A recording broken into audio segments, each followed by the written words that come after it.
This offer is not available in any store anywhere, so you must order right now. Call 786-9988 and get yours now.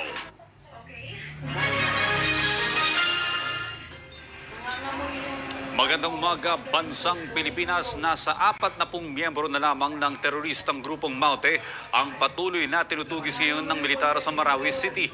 Ayon kay Defense Secretary Delfin Lorenzana, bagamat nasa ganitong bilang na lang ang kalaban, pawang malalakas na terorista naman ang mga naiwan. Sa katunayan, anya ay isang sundalo pa ang nasawi at siyang mga nasugatan 3 araw na ang nakalilipas. Aminado naman si Lorenzana na ang pangamba ngayon ng mga sundalo dahil kumaunti na ang mga terorista ay gamitin nila ang kanilang mga bihag para magbitbit ng mga bomba laban sa kanila. Samantala, hihimayin simula ngayong araw ang panukalang national budget para sa susunod na taon. Mula sa Batasang Pambansa, may report ang aming kasamang si Marita Muahe. Marita, magandang umaga sa iyo. Towards achieving that long-term vision. Finally, Marita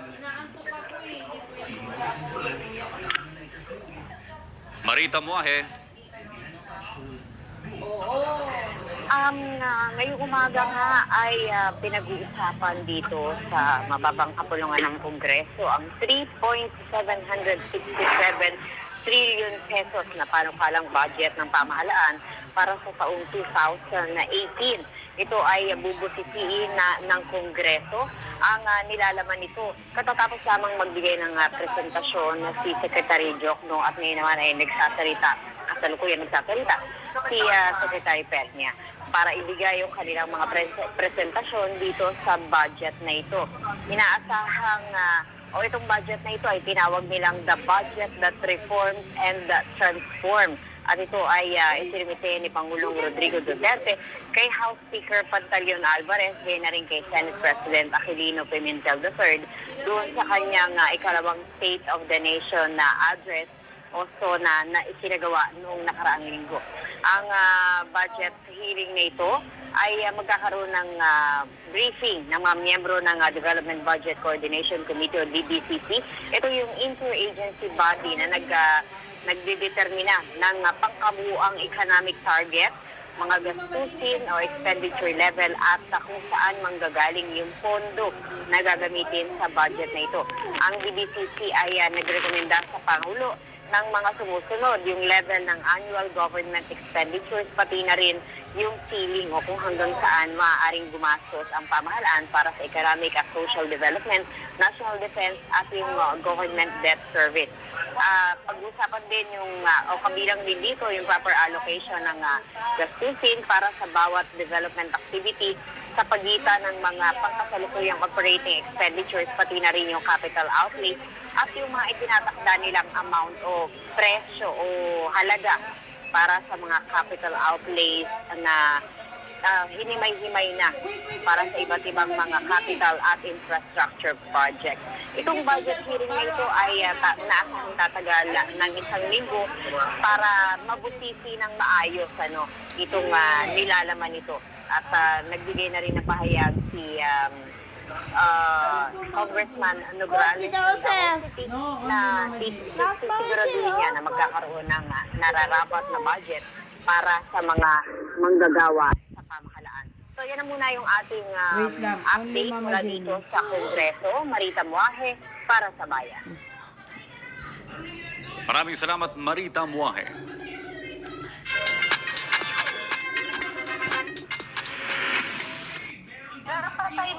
Pinagluluko ka ni Yuri. Ayoko na nga sana eh. Sabi niya, you call Tita Rosel, you talk Tita Ang Rosel. winning number combination ay 344. Oh, yan na Tita Rosel Oh. Oh, Ate Rosel will not give you ice cream. The time has come. We should get together again very soon.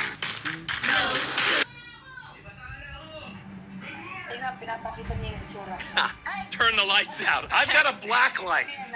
Watch this. The black light doesn't lie. Hala, Look at that. These are the hidden ililipat na sana dangers siya sa on your shower regular. wall. That's in my my shower? It sure can be if you Ayaw don't niya. properly clean it. I'm going to use the spin scrubber. Remember, I've got 3,000 bristles, not only cleaning the grime that you see, but the germs that you don't see. And now you know how important that is, right? Right. Okay, here we go. Black light on. Where the spin scrubber was, all of the bacteria, it's gone. Let's clean the rest of this thing. Absolutely. Why don't you turn the lights on? Okay. I'm going to get the cone brush that I love so much. They snap on and off very easily. It gets into the tightest spaces. The shape is absolutely perfect. Oh, and with the extension pull, come on. I don't have to get on my hands and knees to clean this. And when I'm done, I just wash the stain down the drain with the shower head. Okay, Joe, I have the flat brush. Look how high I can reach. With the extension pull, there's no stretching, and I'm able to clean spaces I never could before. And best of all, no strain, no pain. Come on, let's go. Okay, we're gonna have a race. You get this sink, I'll take that sink. You get the brush, the sponge, and that spray cleaner, and I get the spin scrubber. No.